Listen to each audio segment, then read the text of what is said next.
rassemblés pour ta gloire, te bâtirons dans le bonheur. Tiens, citoyens de pays, nous appelle. Si nous avons dans la paix, l'harmonie, la liberté, notre devoir sera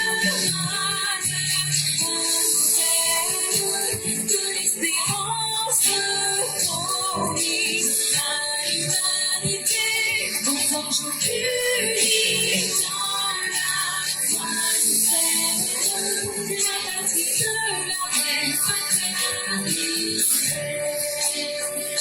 la patrie de la reine fraternité, la patrie de la reine fraternité.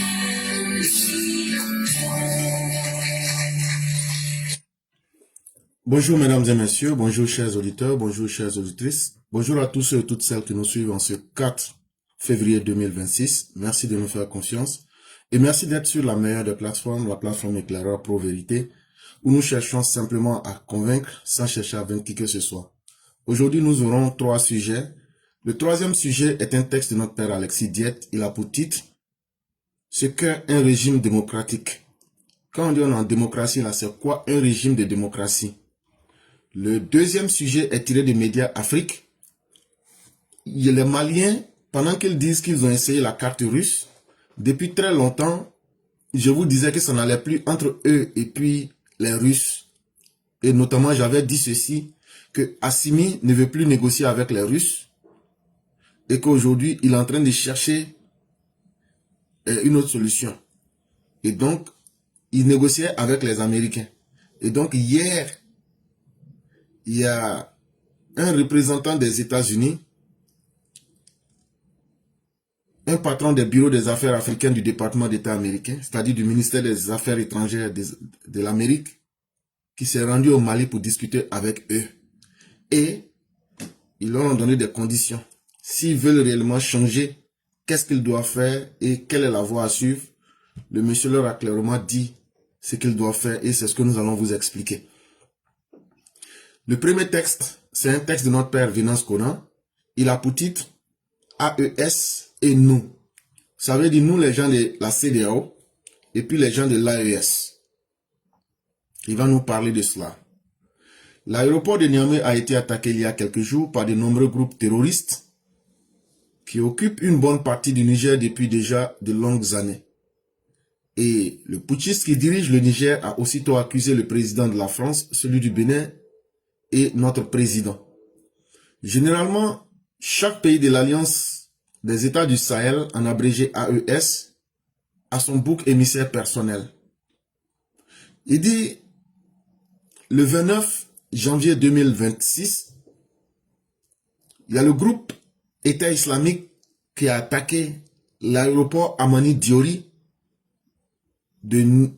à Niamey, c'est au Niger.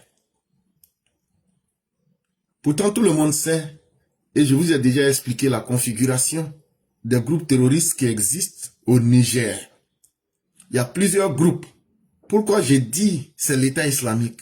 Pourquoi je ne dis pas que c'est Al-Qaïda? Pourquoi je ne dis pas que c'est le Jénim? Pourquoi je ne dis pas que c'est Boko Haram? Parce que on connaît leur mode opératoire et parce que, quand je vous le disais, hier, lorsque nous avons pris encore le temps de suivre ces vidéos-là, l'expression, les paroles que les gens disaient, parce que chaque personne a un accent, que ce soit l'arabe, que ce soit le Hausa, que ce soit n'importe quelle langue, il y a des différentes variantes. Et donc, c'est tous ces éléments-là qui nous ont permis de comprendre, d'abord de façon géographique, et aussi à travers la méthode d'action, et puis l'accent Hausa que les gens ont utilisé, ce n'est pas le Hausa du Niger, c'est Hausa du Nigeria. Donc, tous ces éléments-là pour les gens intelligents, on peut directement savoir parmi les groupes terroristes, c'est lequel qui est attaqué. Mais en plus de cela, il y a plusieurs groupes terroristes Le GNIM existe au Niger, ce n'est pas caché. Al-Qaïda est là-bas. L'EIS est là-bas. Et ils sont là-bas depuis de nombreuses années.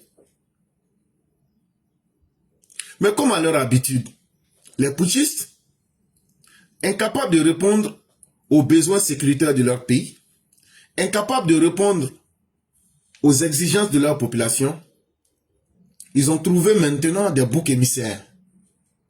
Et ces boucs émissaires-là, le Bénin est le bouc émissaire du Niger. La Côte d'Ivoire est le bouc émissaire du Burkina Faso. L'Algérie est le bouc émissaire du Mali. Ça veut dire chacun a trouvé quelqu'un sur qui il met ses problèmes. Dès qu'il y a un petit problème là, c'est l'Algérie.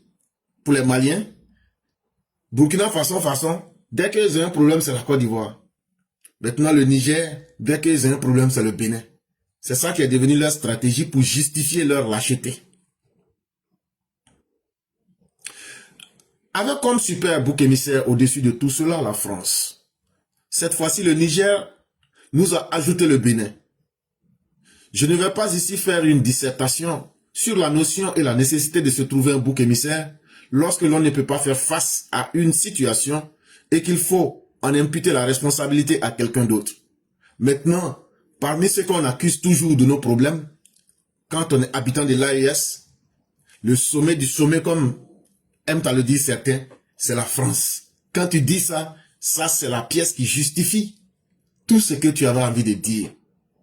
Et ça, ces conseils-là leur sont donnés par les soi-disant panafricains. Et hier, souvenez-vous de ce que Franklin Nyamsi vous disait.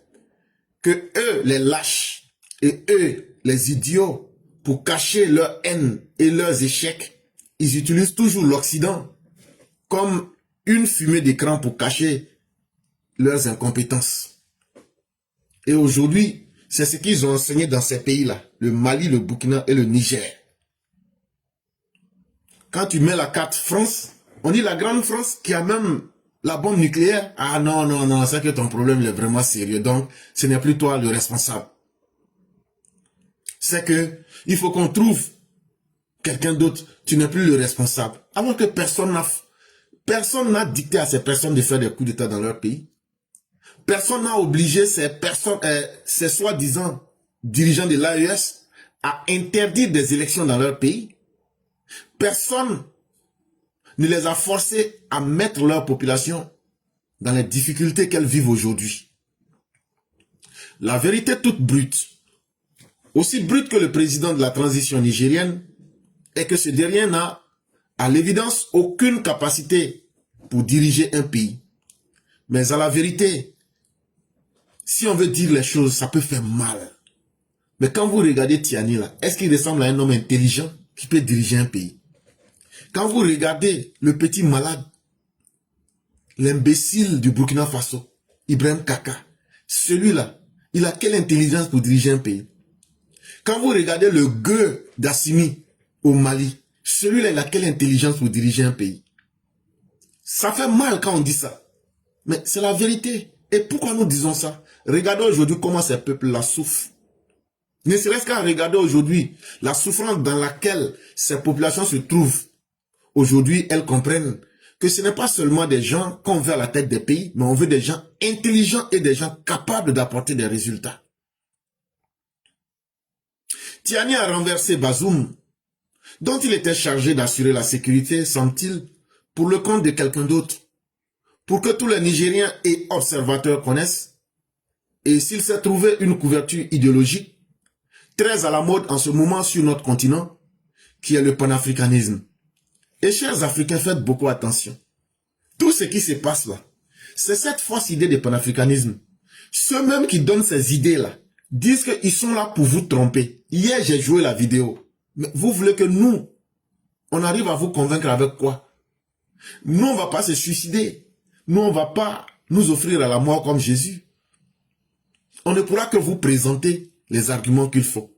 Ce qui est votre plus grand malheur, c'est les soi-disant panafricains qui sont en train de réaliser de l'argent sur vos dos, mais qui vous donnent le malheur, qui vous donnent le sous-développement et qui vous donnent toutes sortes de négativité dans vos pays.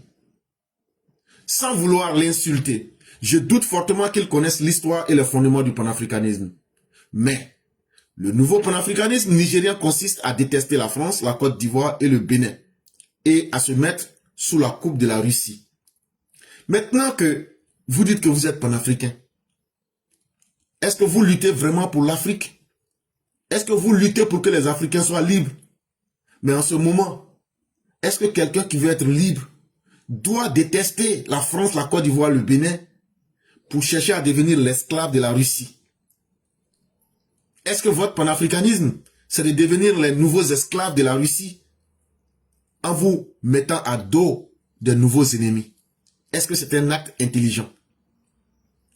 Que répondre aux putschistes nigériens? Citons Wilfrid Léand Umbweji, le porte-parole du gouvernement béninois, qui a dit: si quelqu'un se dénude pour voler votre couverture, ne le poursuivez pas dans le même état, au risque d'être confondu avec lui. Et le porte-parole du gouvernement du Bénin a bien fait. Il dit, quand un voleur se déshabille et puis ça va voler chez toi dans ta maison nue là, si tu veux avoir raison du voleur là, toi aussi là, faut pas te déshabiller pour le poursuivre tout nu. Sinon là, on risque de te confondre avec le voleur lui-même. On va dire, ah, les deux étaient nus. Peu de jours avant l'attaque de l'aéroport de Niamey, le Burkina Faso avait accusé d'avoir fomenté un énième coup d'État contre lui. Mais qui ne se souvient pas? Quelle a été la raison fallacieuse qui a été donnée pour qu'il puisse extrader Damiba du Togo? Ils ont dit qu'il y a eu un coup d'État le 3 janvier 2026.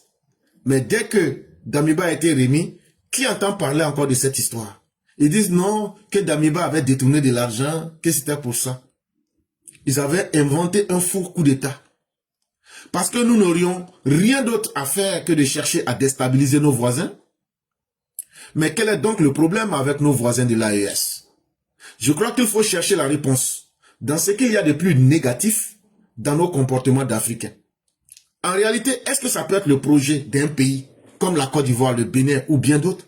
Chaque matin quand on se réveille, on doit d'abord déstabiliser nos voisins. Quand on va déstabiliser nos voisins, que sont le Mali, le Burkina, le Niger, là on va se sentir à l'aise. Est-ce qu'en vérité, des pays sérieux comme la Côte d'Ivoire, le Bénin, peuvent avoir ce projet-là? Nous on dit, on est en train de développer chez nous. On va prendre de l'argent, créer les moyens pour eux les déstabiliser. Et puis après, nous on va faire notre... Est-ce que ça fait sens? Est-ce que ça rentre dans la tête d'un homme normal?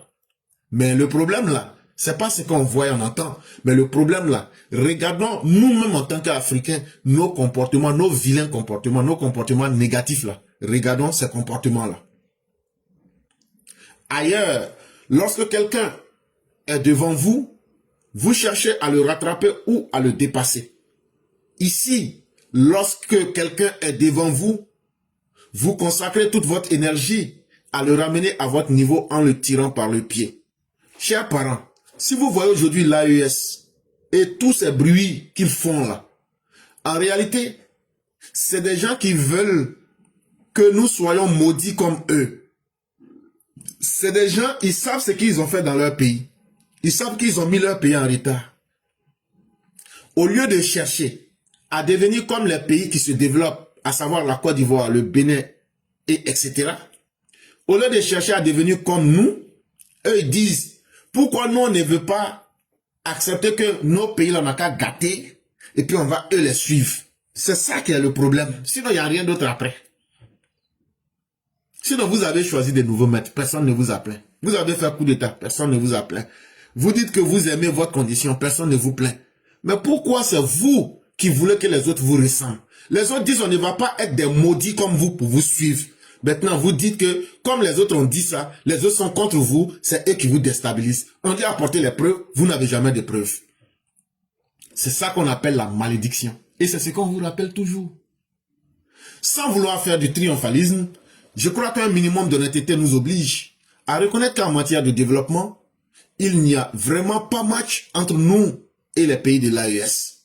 Mais regardez vous-même, quand les pays de l'AES, quand ils ont problème, où ils fuient pour venir? C'est pas au Bénin, c'est pas en Côte d'Ivoire. Est-ce que vous les voyez aller quelque part d'autre?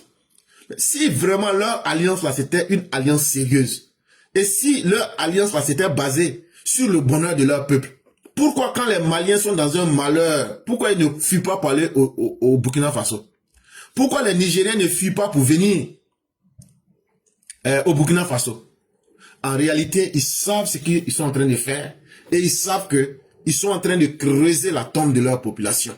Sinon, si ils étaient là pour faire le bonheur de leur population, là, si ça ne va pas au Mali, les Maliens vont aller au Burkina. Si ça ne va pas au Burkina, ils vont aller au Niger. Et si ça ne va pas au Niger, ils vont venir au Burkina. Ou bien si ça ne va pas, ils vont aller au Mali. Mais jamais. Dès que c'est chaud, c'est la Côte d'Ivoire, c'est le Bénin, c'est le Sénégal. Mais finalement, qu'est-ce qu'ils veulent produire pour leur peuple? C'est bien la question qu'il faut se poser. Si nous, on n'avait pas développé nos pays, si on n'avait pas créé les conditions de la paix et de la stabilité, est-ce que ces habitants de l'AES allaient venir chercher leur bonheur? Que ce soit en matière d'accès à l'électricité et à l'eau potable, de développement des infrastructures, de paix, de sécurité et de liberté des citoyens, de la démocratie, je crois que même nos opposants les plus enragés doivent le reconnaître. Au lendemain de l'attaque de l'aéroport de Niamey, le chef de la junte du Burkina Faso a interdit tous les partis politiques. Ce n'est même pas une histoire de parti dominant ou unique. Il n'existe plus, c'est tout. Le seul à exister sur la scène politique, c'est Ibrahim Kaka. Il n'y a plus d'élection au Burkina Faso. Je souhaite à ceux des nôtres que l'AES fait rêver d'y aller vivre. Si ceux qui parlent de dictature à tout bout de champ ne savent pas ce qu'est la dictature, qu'ils aillent donc la voir dans l'AES.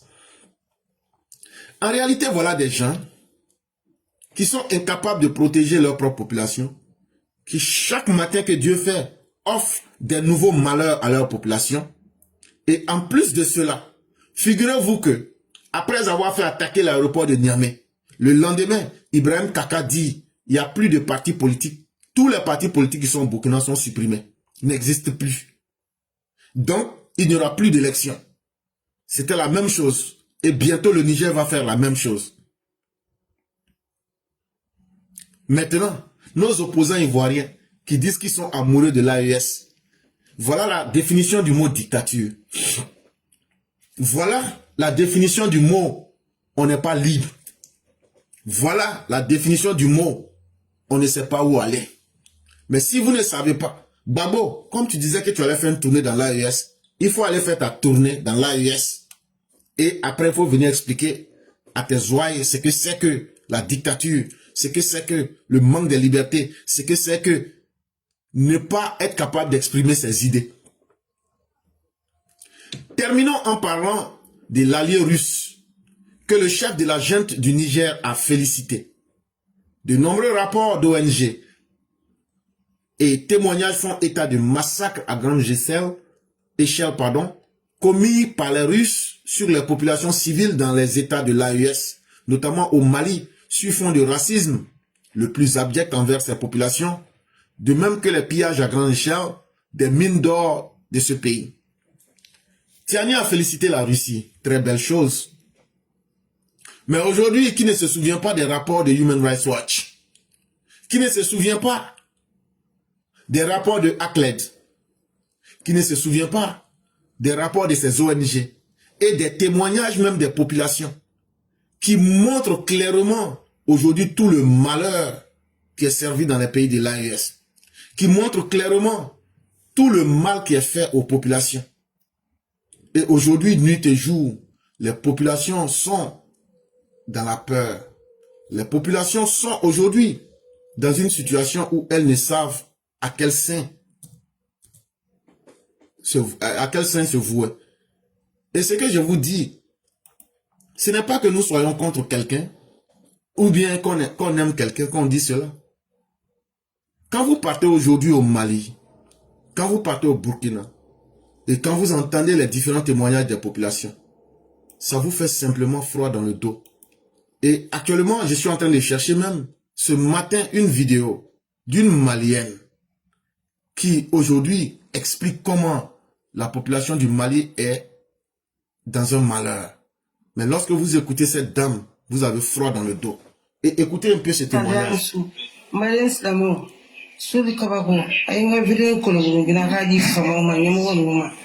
Malen do ni falin sufaru ni falin sudalme di bonni kaiche. Am boto do Senegal amana balula. Suru kasa yorobe labo. Vraiment vere banani bari dum kungo be gandimi. Jamana amba fe bi amba fe sin sura so funa ko esa jamana indi. Na manya ni jamfa ni funa sura sun funa jamfara. So asigaro de so su do funa jamfa parce que ku tara de ko jamare ku ga dogon.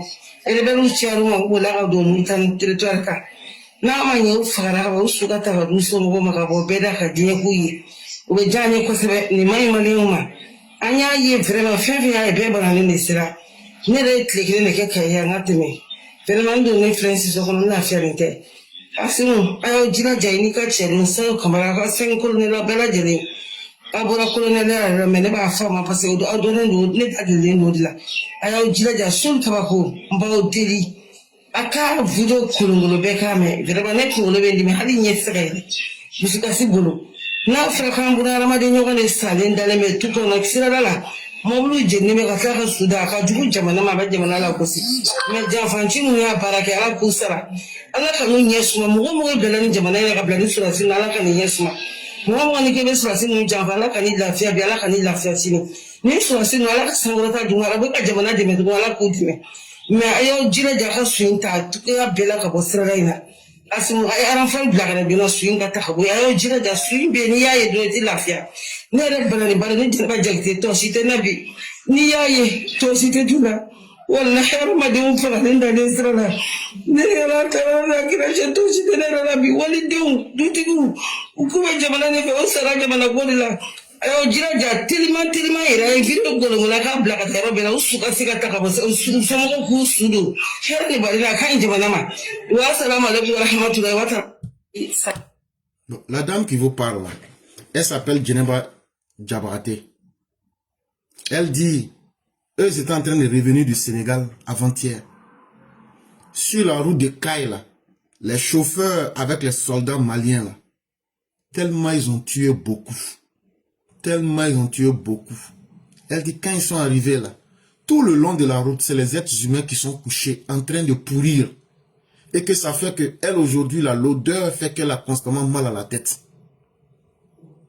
Ça là, c'est ça que vous appelez la révolution. En ayant sacrifié la vie de vos populations. Bon, vous vous souvenez de Bassar Logo. À Bassar Logo l'année dernière, il y a des populations qui étaient en train de creuser des tunnels pour l'armée du Burkina. Vous vous souvenez, les terroristes sont allés les Dja. Pourquoi ils ont creusé ça? Ils ont fait plus de 500 morts là-bas. Bon, les tunnels là. Après Ibrahim Kaka et ses hommes sont allés, ils ont creusé les tunnels là. Bon, hier, les terroristes ont pris le contrôle de ces tunnels à Bassar Logo. Bon, finalement, les Russes qu'ils ont appelés encore, les mêmes Russes là, eux massacrent les Maliens. Ils violent les femmes maliennes. Ils font des pillages dans le Mali. Et ils ont pris des territoires dans le Mali. Ils pillent l'or du Mali. Et ça depuis des années. Les intellectuels africains restent étonnamment muets devant ces massacres. Sans doute parce que distraits par des marionnettes africaines des Russes qui se sont fait appeler panafricanistes. Il faut dire qu'en matière de propagande, les Russes sont des champions. Ils ont aussi réussi, grâce à l'intelligence artificielle, à inonder intelligemment les réseaux sociaux, à faire passer des dictateurs burkinabés pour des libérateurs de l'Afrique.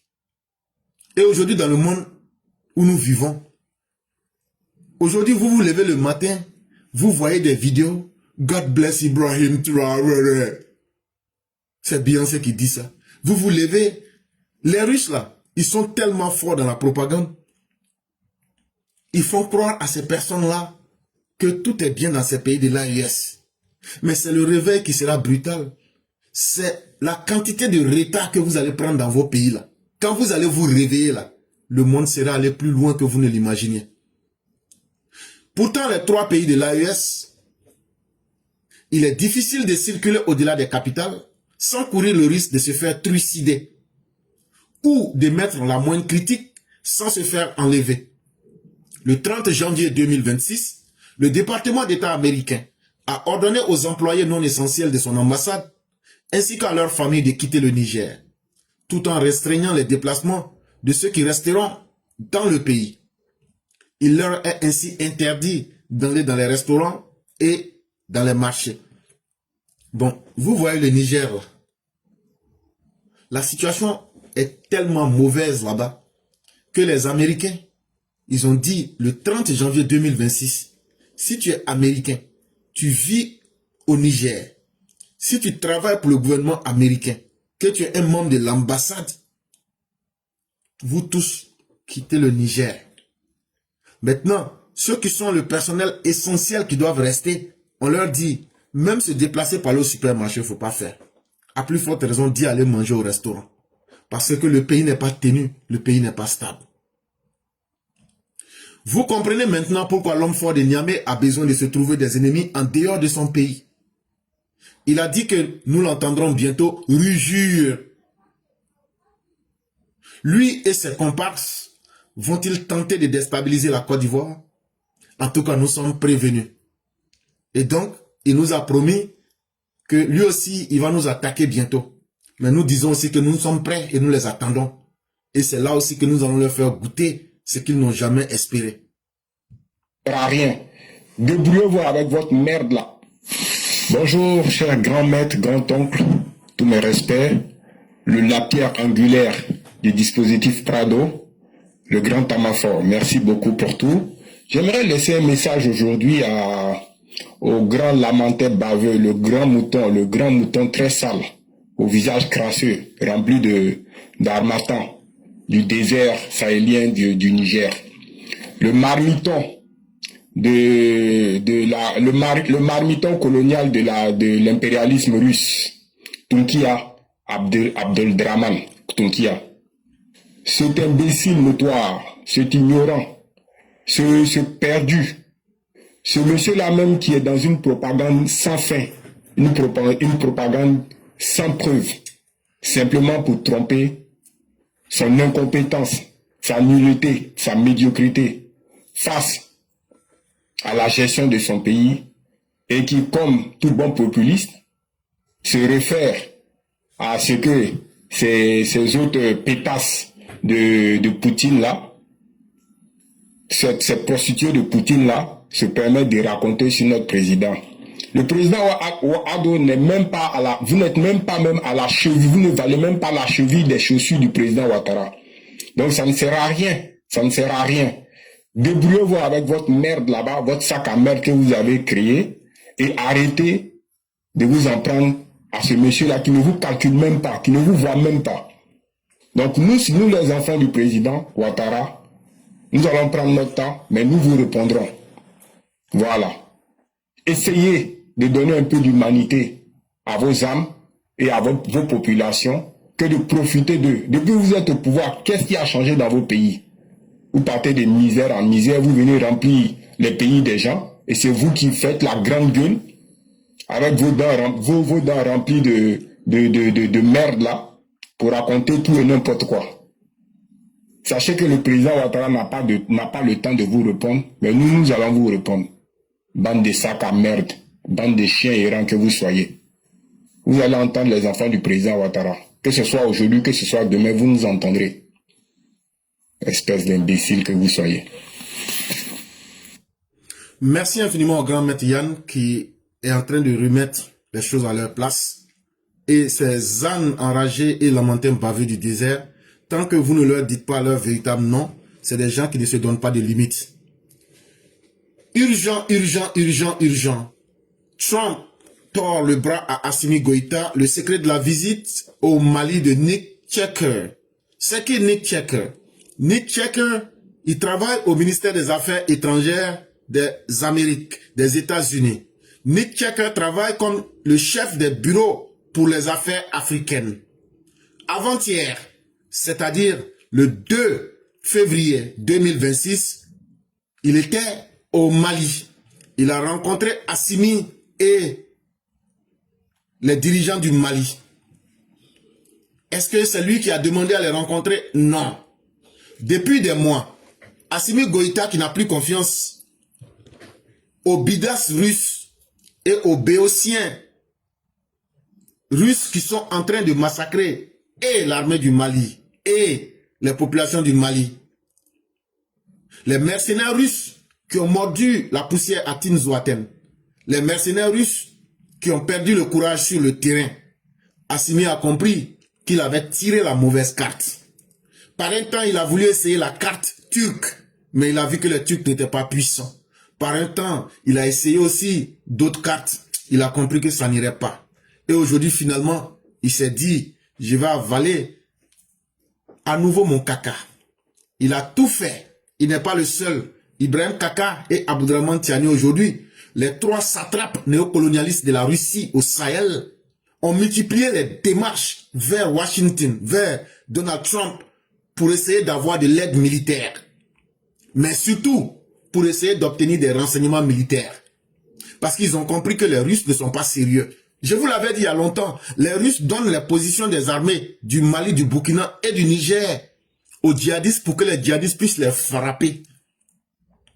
Maintenant qu'ils se sont rendus compte que la Russie est devenue maintenant un poison entre leurs mains, tu ne peux pas jeter, tu ne peux pas aussi prendre. Ils veulent maintenant impliquer les Américains pour pouvoir chasser les Russes. Et donc, c'est là maintenant que, dans un premier temps, la semaine dernière, le lieutenant général John Brennan, qui est le commandant de l'armée américaine en Afrique, disait que pour eux, il n'y a pas de problème s'ils doivent collaborer avec les armées du Sahel dans le renseignement. Et que cette demande-là vient des terroristes haïtiens. Quand je dis les terroristes haïtiens, c'est Assimi, c'est Ibrahim et c'est Abdourahmane. Donc avant cette visite de M. Nick Cheke, c'est d'abord le commandant américain, le lieutenant général John Brennan, qui est le commandant militaire des armées américaines en Afrique. C'est lui qui a dit que les béotiens de l'AES, les terroristes de l'AES, Assimi, Ibrahim et Abdourahmane demandent que l'Amérique vienne les aider, surtout en matière de renseignement, qu'eux n'ont pas de renseignement. Mais qu'est-ce qui fait qu'aujourd'hui, les trois épouses de Vladimir Poutine dans le Sahel ont besoin de l'aide du monde? Eux qui demandent, eux qui proclament et qui chantent leur souveraineté à qui veut l'entendre. C'est parce que il y a ce qu'on dit dans la bouche, mais ce qui est la réalité aujourd'hui, c'est qu'ils ont complètement échoué. Et leur population aujourd'hui voit leurs échecs. Eux-mêmes, ils ont vu l'échec même de la Russie sur qui ils avaient compté. Or, on vous avait dit, il suffit d'ouvrir un peu l'esprit. La Russie n'a jamais développé un pays. Sur toute la planète Terre, là, il n'y a pas un seul modèle de pays qui dit, voilà, la Russie est venue, si on a collaboré avec la Russie s'est développée. Il n'y en a pas. Il n'y en a pas en Europe, il n'y en a pas en Afrique, il n'y en a pas en Amérique latine, il n'y en a pas au Moyen-Orient. Mais il a fallu que ces trois idiots du désert partent soumettre leur peuple à une série de malheurs pour aujourd'hui se rendre compte en 2026 que vraiment celui qui peut les aider, c'est Washington. Washington, c'est l'Amérique. Et aujourd'hui, est-ce que Poutine va les laisser facilement? Non. Et donc, ils veulent d'abord mettre maintenant les États-Unis et les Russes en palabre dans leur pays. Jean Trump, c'est un zozo. Trump, c'est un dupe. Trump, il n'est pas malin.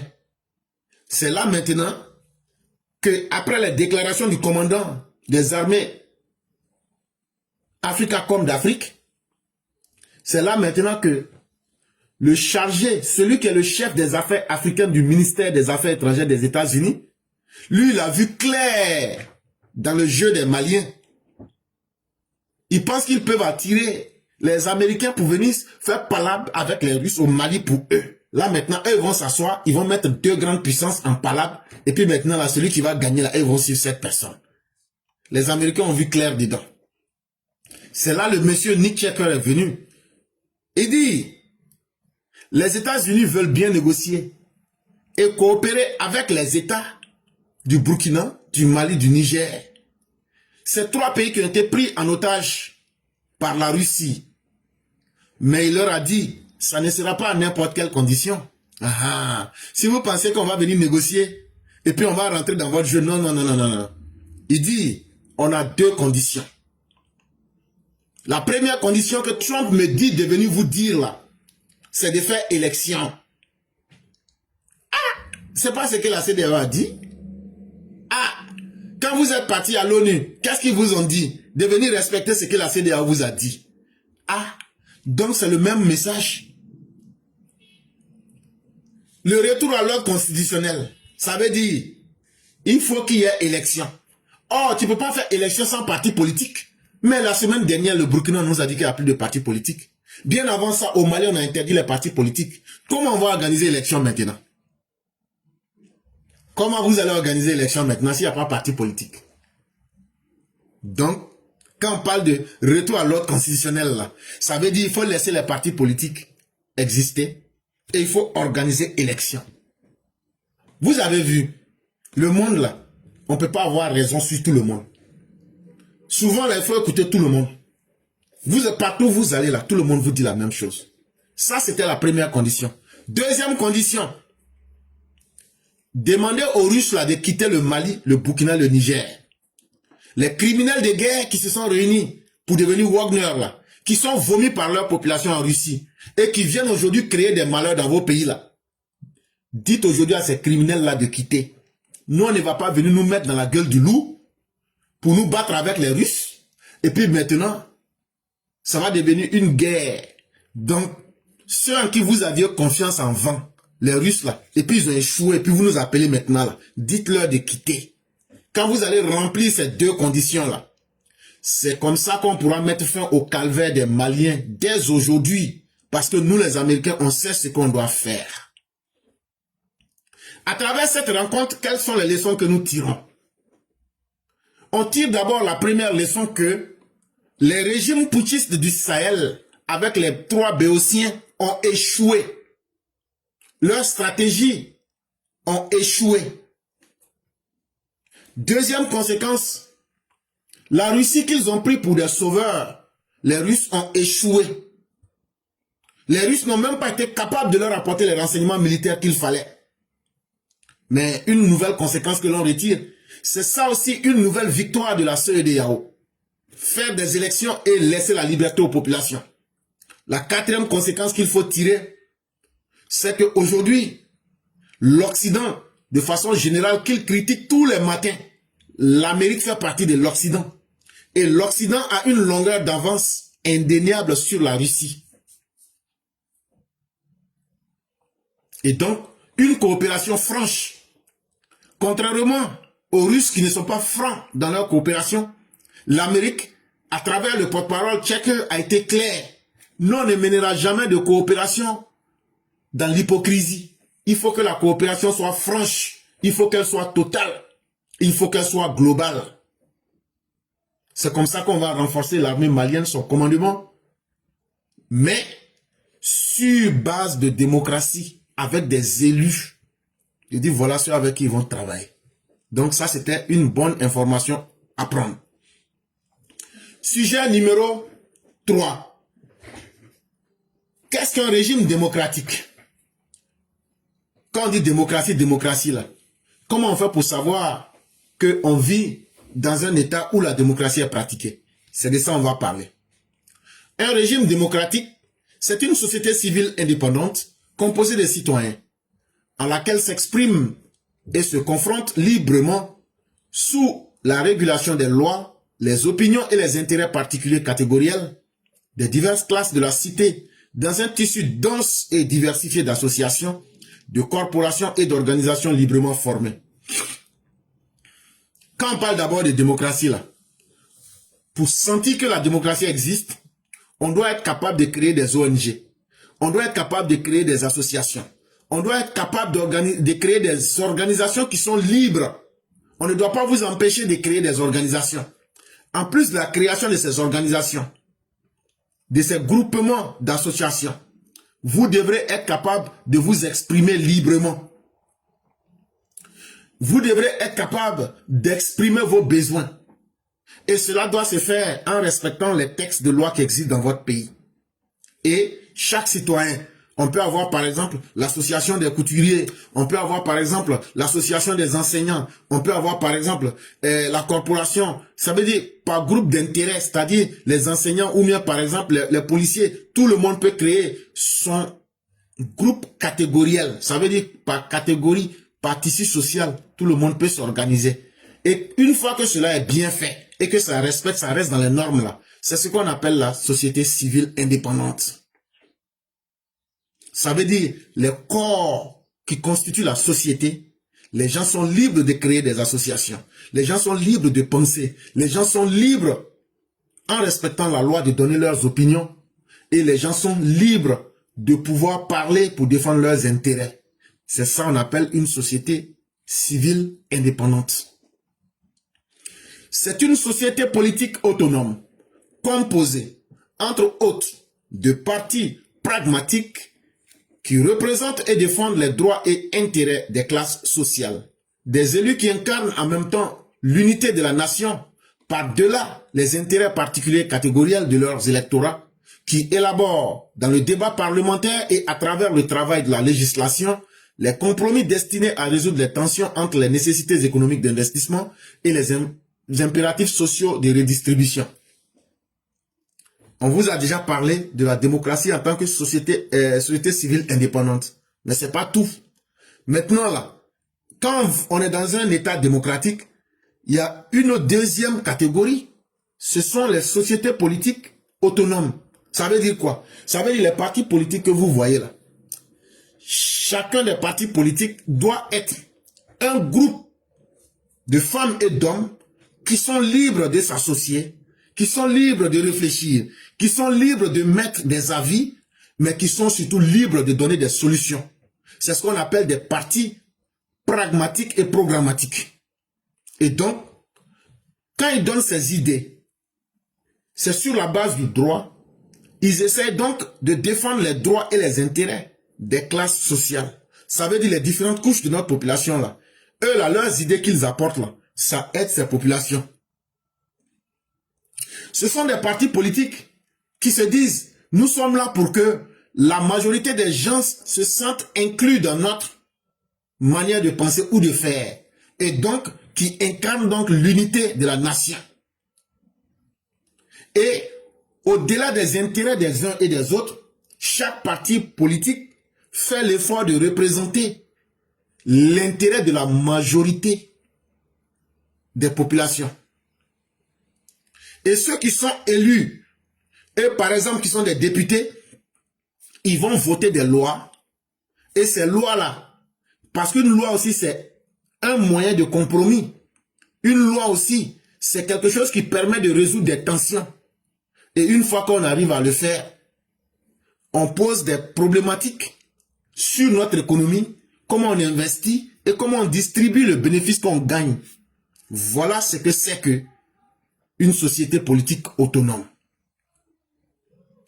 C'est une constitution qui contrôle et garantit à travers une cour constitutionnelle la constitutionnalité et la légitimité des lois issues du Parlement.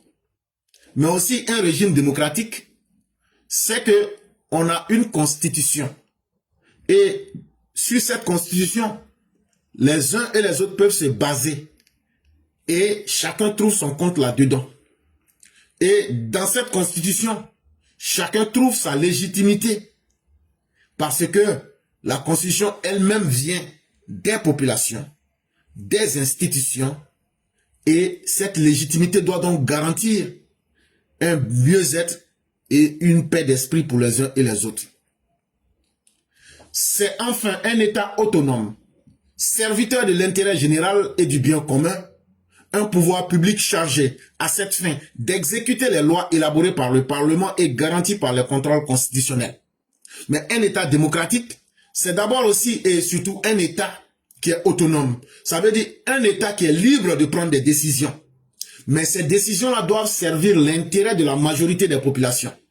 Et ces décisions doivent faire le maximum de bonheur pour les populations.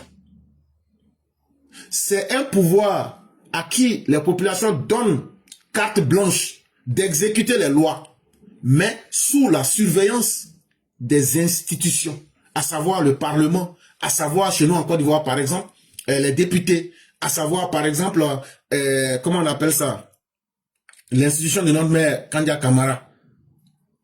Et donc c'est ce qu'on appelle, par exemple, pourquoi on donne l'immunité aux députés? On ne donne pas l'immunité aux députés pour qu'ils puissent faire du mal.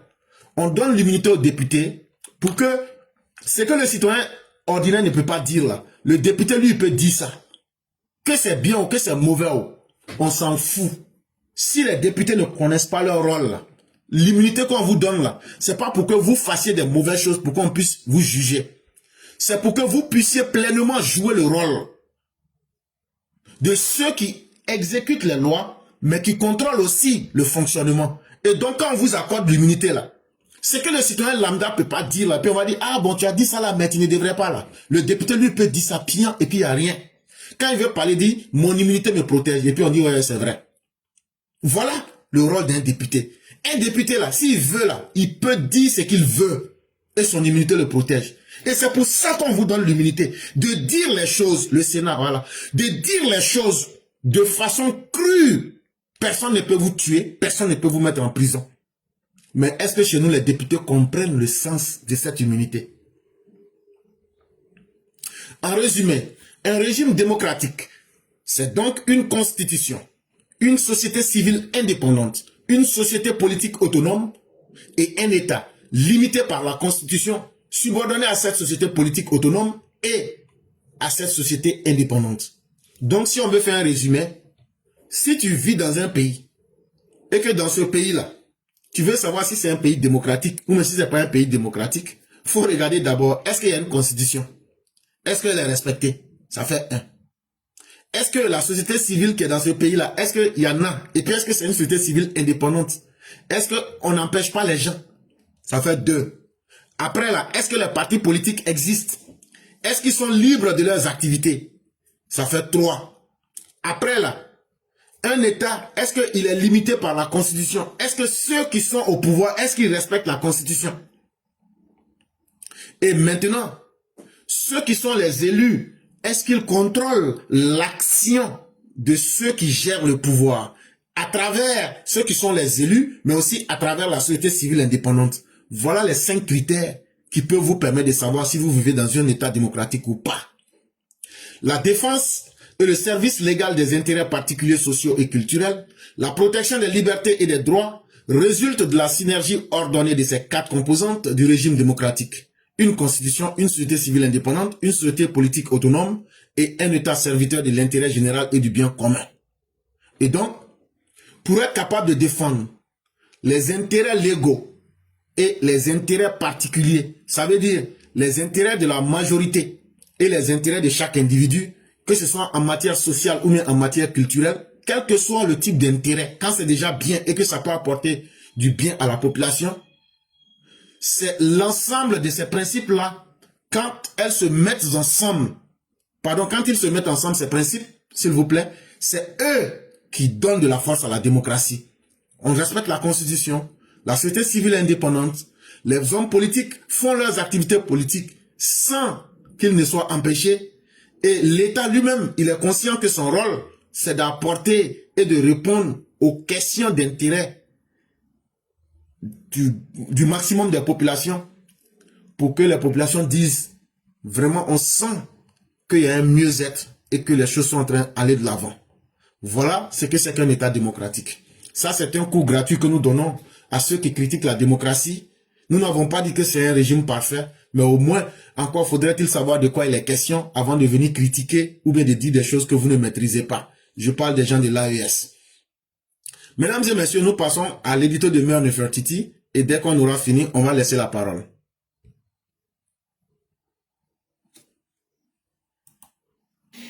Bonjour à toute la classe. Bonjour les claireurs. Aujourd'hui, j'ai un test à vous proposer qui a pour titre « Femme puissante ». Marie Curie, Simone Veil, Marie Curie, Angela Merkel, Marguerite Sakoum, Anne-Marie Raji, Marie-Georgette Moquet, et je pourrais vous en citer encore plusieurs.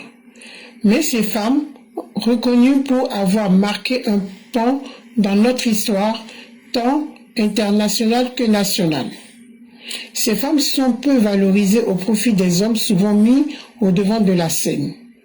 Alors que chaque pas qu'a posé une femme dans l'histoire a changé le cours de la vie en bien. Aujourd'hui, je vous parlerai de Angela Merkel, une femme qui a laissé une empreinte remarquable sur la vie des Allemands et dans le monde. Femme au grand cœur et empathique envers les autres, elle est une femme politique, charismatique et déterminée dans ses prises de décision gouvernementales. Elle a gouverné l'Allemagne avec une main de fer, mais dans un gant de velours. Pour gouverner un grand pays comme l'Allemagne, avec son passé douloureux, il faut y avoir une personne capable de gouverner avec poigne. Et l'une de ces personnes fut Angela Merkel, chef de file de l'Union chrétienne démocrate, la CDU. Née le 17 juillet 1954, elle s'est remariée avec Joachim Sauer, un professeur de chimie. Elle n'a pas eu d'enfant, même par sa longévité au pouvoir, elle est devenue la maman de tous les Allemands. Pourtant, fille de l'Est. Elle faisait face à plusieurs décisions déterminantes pour les Allemands. Elle menait des actions auprès des enfants et des personnes en détresse vitale. Elle a même risqué son fauteuil de chancelière en apportant une aide massive aux réfugiés de guerre, ce qui lui a fallu sa place. Elle a assumé avec fierté ses décisions. Pour tous ces actes de bravoure, elle a eu plusieurs distinctions et prix, notamment le prix Félix Houphouët-Boigny pour la paix, la femme la plus puissante du monde, la médaille présidentielle de la liberté des États-Unis et plusieurs autres distinctions et prix que je ne pourrais citer. Nous incitons nos mères, nos filles à être de futures Angela Merkel. Nous sommes fiers d'avoir une femme avec autant de mérite. Puisse Dieu la garder longtemps en vie. Merci. Test écrit par Mère Nefertiti. Vive le EPV. Vive le Prador dans la santé et la longévité. Vive la Côte d'Ivoire dans son développement. Aimons-nous vivants. Mère Nefertiti. À bientôt. Merci infiniment à notre mère qui nous rappelle encore une partie de notre histoire. Je parle de Mère Nefertiti à travers son texte. Elle nous parle de notre mère Angela Merkel, mais surtout de toutes les femmes qui ont lutté, comme par exemple Malkat Shgar, celle qu'on appelle la reine de Saba, celle que certains appellent en arabe Bilqis, celle que certains appellent aussi Makeda. Mais quel que soit le nom que vous lui donneriez, ça rappelle que là où on trouve une touche féminine, les plus petites choses deviennent grandes. Mais, en plus de la grandeur, les plus petites choses deviennent belles. Mais moi, je vais encore dénaturer même la pensée de notre mère, pour nous dire que nous sommes en train de retrouver Angela Merkel en la personne de la nouvelle ministre des Affaires africaines de la Côte d'Ivoire. Ça, c'est un avis personnel, et peut-être que certains vont donner aussi leur avis. Madame Kaba Nialé, en quelques jours de sa nomination en tant que ministre des Affaires africaine et de l'intégration. Mais c'est à croire que ce ministère, c'est aujourd'hui qu'il a commencé à exister. Il existait depuis que le président Ouattara est là. Mais pour que quelqu'un puisse avoir cette intelligence de prendre une décision au bon moment, au bon endroit et de la belle des manières, il aurait fallu que ce soit elle, une femme. Et qu'est-ce que vous en pensez en réalité? Notre mère Nefertiti nous donne bien l'exemple de Madame Merkel et de bien d'autres. Mais pourtant nous avons les exemples autour et à côté de nous-mêmes aujourd'hui. Et dans l'histoire du RDR, il y a des femmes qui ont été puissantes. C'est comme notre maman Kandia là, vous la voyez comme ça là. L'âge est venu et le temps a passé. Mais c'était une des guerrières du RDR. Souvenez-vous de ces émissions quand elle s'asseyait et puis elle dit les 4 vérités. C'est ceux-là, nous, Angela Merkel, à nous. Au moment où c'était chaud, on cherche garçons pour aller s'asseoir sur le plateau. Les garçons ne sortaient pas. Kaba Niale que vous voyez là, elle partait. Autant de dire, elle partait. Et donc, il y en a beaucoup d'Amazon, il y en a beaucoup d'Angela Merkel autour de nous-mêmes. Mais surtout quand j'imagine la classe éclaireur pro-vérité. Parce que les exemples là, on peut chercher loin, mais ça existe. Quand j'imagine la reine de Saba, qui est ici dans notre direct, quand j'imagine Mère Blanc, quand j'imagine Mère Salikone, quand j'imagine Mère Mariam Kambou, quand j'imagine Mère Neneso, quand j'imagine toutes nos mères que je ne saurais citer par les noms, quand j'imagine ici Mère Delphine Bouniac, même hier on était sur un direct, les gens disent, ah mais, non, on pensait que c'était direct des femmes. Ça veut dire que vous aviez marqué votre empreinte. Quand on imagine Mère Henriette Dagri Diabaté, qu'est-ce qu'on peut reprocher à ces femmes-là? Elles ont donné leur intelligence, elles ont donné leur force, elles ont donné leur vision. Et aujourd'hui, quand on voit des mères comme vous, les mères de la plateforme éclaireur pro-vérité, donc nous, on n'ira pas chercher les exemples loin. On ne peut que vous dire merci. On ne peut que vous dire d'avoir été des femmes, des mères, des épouses, des sœurs qui sont restées dignes et qui ont rendu belles toutes les petites choses que nous avions mises en place. Et vraiment, merci à vous. Et merci à vous d'avoir cru en ce combat du docteur. Remarquez d'abord la première femme qui est restée ferme aux côtés de son mari, le président Alassane Ouattara. C'est ceux-là nos exemples. C'est ceux-là nos Angela Merkel. Les mères Fiona Cora. C'est ceux-là nos Merkel. Et ne les oubliez pas et ne cherchons pas loin les exemples. Et comme disait le prophète de l'islam, Dieu est proche de l'homme comme sa veine jugulaire.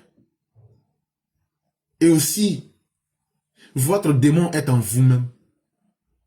Et ce que ça veut dire, si Dieu est en toi et que ton enfer est en toi, ça veut dire que toi-même tu es ton propre Dieu. Quand j'imagine nos mères qui chaque jour ne lésinent sur aucun moyen, c'est cela aussi qu'il faut féliciter et c'est cela qu'il faut encourager. Parce que c'est vous qui rendez les plus petites choses belles. Quand on imagine les efforts qui sont consentis, vraiment merci à vous tous. Et ça doit être une occasion de vous le dire aussi et de remercier chacune pour les efforts qui sont faits. Vraiment merci à vous. C'est ici que va prendre fin la présentation de notre direct. Si il y a des personnes qui veulent prendre la parole, on va laisser 1 minute. Il y a déjà Mère Sali qui s'est signalée. Si peut-être d'autres personnes veulent s'ajouter, on va aller jusqu'à la 15e minute. Et à partir donc de la 15e minute, on va laisser les personnes parler et fermer le direct. Mais je vous dis merci. Continuons de croire en cette Afrique de dignité et de liberté. Continuons à croire que nous pourrions apporter notre touche pour faire évoluer le monde, pour que nos enfants, nos arrière-petits-enfants puissent se souvenir qu'il y a des hommes et des femmes qui se sont battus, même ne serait-ce qu'à travers la parole, qui ont prôné des propos qui pouvaient amener la paix, qui ont été durs dans leur prise de position, mais qui étaient des gens bons et qui étaient des gens justes.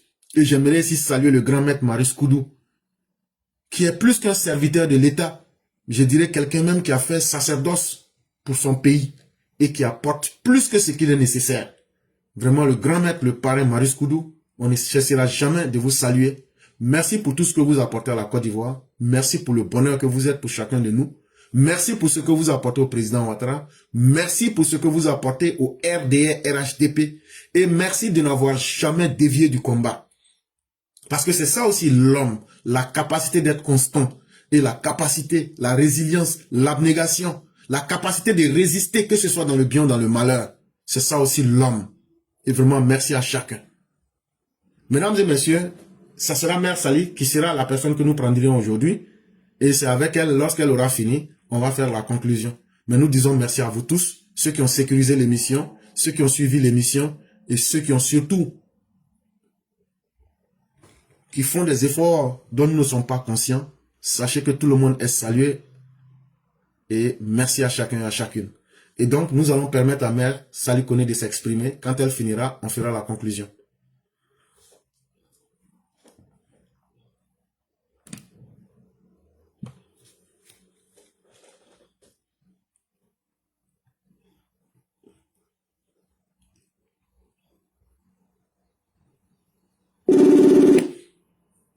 Allô? Allô? Oui, bonjour cher mère, comment allez-vous? Bonjour mon professeur 5 étoiles, je vais bien et vous? Dieu merci, tout va très très bien. Et la famille? Alhamdulillah. Que Dieu nous fasse grâce. Amin, amin, amin, amin. Ok, donc on va vous laisser. Et de ton côté, la famille? Oui, ça va, grâce à Dieu, ça va. On se plaint pas. Ah, Que Dieu merci. Donc on va vous laisser la parole. Ok, bonjour les EPV, bonjour à tous ceux qui nous suivent. On va dire encore merci à Dieu pour cette séance d'aujourd'hui, mercredi, qu'il nous garde dans ses grâces et qu'il nous fasse miséricorde. Le professeur, je vais prendre d'abord avec la fin de ton édito tout à l'heure, en remerciant les moments de la plateforme EPV. Mais nous aussi, on vous dit que le merci vous revient. Parce que quand vous voyez que des femmes sortent de leur coquille, ça veut dire qu'il y a de braves hommes aussi qui sont derrière. Voilà, le professeur est ici sur cette plateforme, on ne peut dire que c'est toi qui nous as transformés. Ah oui, je me rappelle la mère Fiona, au départ, elle venait parler un peu soft, elle fait ses trucs, elle partait. Mais moi, j'étais dans mon arrière quand j'ai dit la femme là. Je sais que c'est une lionne. Comme elle-même, son nom le dit, lionne. Donc, professeur, petit à petit, la mère Fiona commençait à déchaîner et vous voyez cette prise de parole maintenant. La maman Massaka, on parle même pas même pour elle là. Parce qu'elle a même là, non, c'est gâté des gâtés. Mais tout ça, c'est grâce à qui? C'est grâce à vous-même aussi. Voilà, c'est vous qui nous encouragez à faire sortir de nous ce qu'on peut. Et le merci vous revient. Tous les chaos de la plateforme EPV, le merci vous revient. Et c'est de ça qu'il s'agit. Et c'est pourquoi souvent quand les gens nous voient sur le TikTok, on voit que c'est des femmes qui sont en haut. Les hommes, c'est peut-être qu'il y a des hommes brebis d'aller qui disent ah c'est là là. Et puis ils montent net là. Nos hommes sortent de partout. Nous on se demande où ils sont quittés. Enfin nous on peut se défendre. Voilà, donc vraiment, c'est pour dire le merci vous revient. Merci à tous les chaos. Merci à cette grande famille EPV que nous sommes. Vraiment, faut pas laisser m'arracher. Les petits vont pouvoir rentrer entre nous. Et comme l'esprit même de la plateforme est déjà bon, parce que si tu viens sur cette plateforme que ton esprit n'est pas connecté, ça sera difficile pour que tu y restes. Tu vas partir forcé. Donc l'esprit même de cette plateforme, fondée sur la vérité, comme toi, professeur, toi-même tu le dis, éclaireur pro, vérité. Donc il faut aimer la vérité et il faut être dans la vérité pour être EPV. Et ça vous le merci. Merci infiniment. Merci à tous les chaos. Merci à vous tous qui nous supportez tous les jours. Surtout quand on va sur TikTok là-bas, ce sont les femmes qui débutent toujours, mais après on voit nous hommes tout le monde. Vraiment merci à tous, professeurs, que Dieu te garde longtemps à nos côtés. Que Dieu nous garde tous en santé, parce que la Côte d'Ivoire a vraiment besoin de cette classe EPV, cette classe de vérité. Voilà, parce que la plupart des grandes vérités se disent sur cette plateforme. Voilà, et Dieu merci que nous avions aussi affaire à un papa président qui écoute ses enfants. Au lieu de les punir, il les écoute. Si tu n'as pas eu affaire à la justice, il n'a pas affaire à toi. Critiquer, c'est aider. C'est ce que les gens oublient. On n'a pas dit de diffamer, on n'a pas dit de dénigrer. Mais critiquer, c'est aider. C'est ce que les gens ne comprennent pas. Quand quelqu'un te critique, ça veut dire que c'est dans tes failles que la personne est en train de parler. Donc c'est une manière de te dire, il faut arranger. Il faut essayer de travailler là-dessus. Et c'est ce qu'on voit sur cette plateforme tous les jours. Mais quand quelqu'un vient dire comme ça, à la fin, la personne nous donne les solutions. Donc vraiment, la Côte d'Ivoire a besoin de cette plateforme. Prions tous que Dieu nous donne tous santé, longévité, et que Dieu ait sa main sur notre professeur éclaireur, ainsi que tous les EPV, notre papa ado, ainsi que la continuité qui va venir après lui, parce que cette classe, c'est une classe de vérité, c'est une classe qui permettra à la Côte d'Ivoire d'aller loin, au RHDP d'aller loin, parce que c'est ici, on dit la vérité sans faux fuyant. Sans faux fuyant. Et que ça s'est dit avec des solutions. Donc je trouve que cette plateforme est indispensable au bien-être de la Côte d'Ivoire. Merci professeur. Et maintenant, je vais parler des trois présidents les trois moustiquaires de ces trois pays de l'AES qui demandent de l'aide aux États-Unis. Vous demandez de l'aide.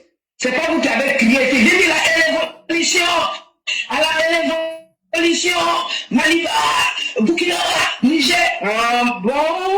Ah, vous pensez que vous pouvez piéger nos cheveux jaunes? Cheveux jaunes là. Hey, il dit, si vous pensez que vous pouvez le piéger là, pour aller prendre de l'aide et puis après, passer derrière pour aller raconter n'importe quoi, comme c'était ce flafla du Burkina Faso, Papa Ado, menti pour dire que j'ai besoin d'âme. Dès qu'il a eu les petits âmes, il a changé, il est devenu garçon. Maintenant, vous pleurez, vous cherchez qui? Les États-Unis. Non, vu qu'il y a l'évolution, restez d'abord et l'évolution. Professeur, merci, je vais m'arrêter là.